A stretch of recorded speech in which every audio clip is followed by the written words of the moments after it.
Well, hey everyone, great to see you.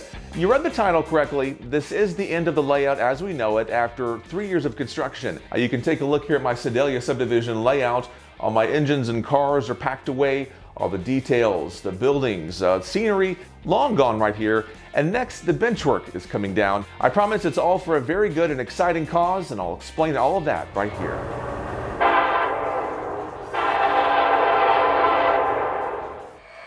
So while we talk about these big changes happening here in the Sedalia Subdivision layout, we'll take a look at some scenes from recent months.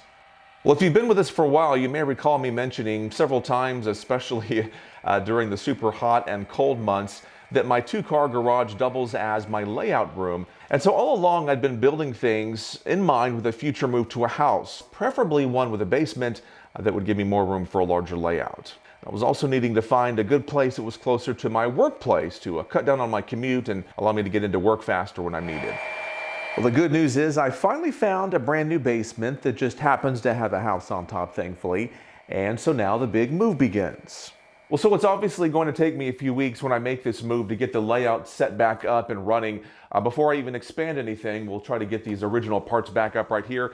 Well, things have happened pretty quickly. Just a few days ago, I started that exciting but still kind of painful process of tearing things down. Plucked every single little detail, bush, tree, all the buildings, packed those away. I kept the bench work pretty simple so I could easily take it down for the move.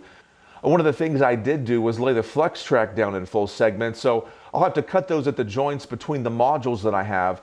The track work across those spots will have to be redone once I reconstruct everything. And while I'm super excited about the changes around the corner here for the layout, it is kind of bittersweet.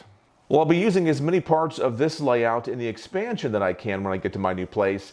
And with that, I look forward to being able to redo some things I learned through lessons along the way, both easy and hard, in this incarnation of the layout.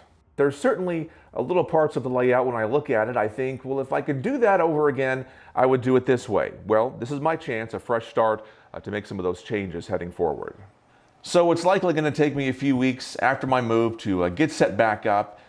In the meantime, we'll still have plenty of episodes here on the main track, simply focusing on how-to videos, more run-in reviews of new products.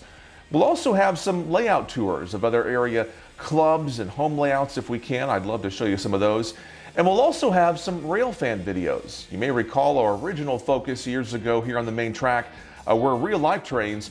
So I'll simply roll some of those out and we'll take a look at some real railroads. And so with that, I guess you could say, just like the prototype line that I'm modeling right here, my track is now out of service. Thankfully in our case, that's only temporary and things are about to bounce back even bigger and better than before. Stay with us for that journey and we'll see you next time right here on the main track.